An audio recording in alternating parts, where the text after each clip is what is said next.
সামনে একটা নির্বাচনের দিকে যাচ্ছি। সেই নির্বাচনে আমরা যথাযথভাবে ইনশাআল্লাহ সরকারকে সর্বতভাবে সহযোগিতা করব। মহান স্বাধীনতা যুদ্ধে অংশগ্রহণকারী বাংলাদেশ সেনাবাহিনীর বীর মুক্তিযোদ্ধা সেনা সদস্য এবং তাদের নিকট আত্মীয়দের সংবর্ধনা প্রদান এবং শান্তিকালীন পদকপ্রাপ্ত সেনা সদস্যগণকে পদক পরিধান অনুষ্ঠানে আমি আপনাদের মাঝে উপস্থিত থাকতে পেরে অত্যন্ত আনন্দিত। আমরা এই অনুষ্ঠানে আপনাদেরকে আমন্ত্রণ করেছিলাম, আপনারা সেই আমন্ত্রণে সাড়া দিয়ে এখানে এসেছেন, এই জন্য আপনাদের কাছে আমরা কৃতজ্ঞ। মহান স্বাধীনতা যুদ্ধে যারা মুক্তিযোদ্ধা, আপনাদের আত্মত্যাগের মাধ্যমে আমরা পেয়েছি আজকে আমাদের এই শ্রেষ্ঠ অর্জন স্বাধীনতা।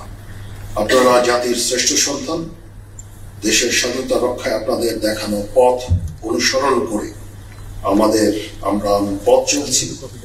দেশের বিভিন্ন প্রান্ত থেকে কষ্ট করে এখানে আপনারা এসেছেন, এজন্য আবার আপনাদেরকে আন্তরিক ধন্যবাদ এবং কৃতজ্ঞতা জ্ঞাপন করছি। সম্মানিত অতিথিবৃন্দ, আপনারা অবগত আছেন যে দেশ ও বিদেশে সাহসিকতা ও বীরত্বপূর্ণ কাজের স্বীকৃতি স্বরূপ 2013 সাল থেকে বাংলাদেশ সেনাবাহিনীতে শান্তিকালীন পদকের প্রচলন করা হয়েছে।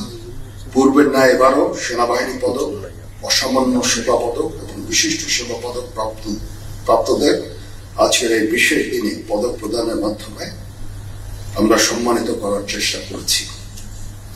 সেনাবাহিনীর যে সকল সদস্য তাদের পেশাগত দায়িত্ব পালনে বীরত্বপূর্ণ এবং প্রশংসনীয় কর্মনিষ্ঠার মাধ্যমে উজ্জ্বল দৃষ্টান্ত স্থাপন করেছেন এবং পদক প্রাপ্ত হয়েছেন, তাদের সবাইকে আমি অভিনন্দন জানাচ্ছি।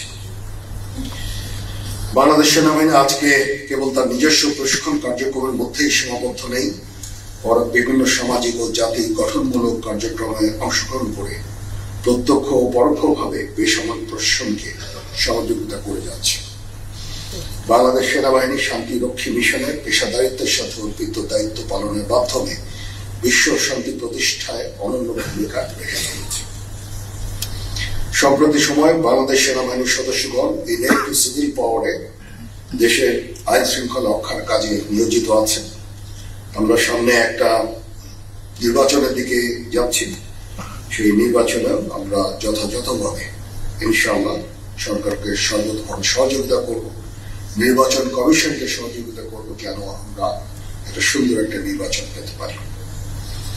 এছাড়াও দেশের বিভিন্ন প্রাকৃতিক দুর্যোগ মোকাবেলায় সর্বসময় স্বতঃস্ফূর্তভাবে জনগণের পাশে দাঁড়িয়ে আমরা সেবা করে চলেছি।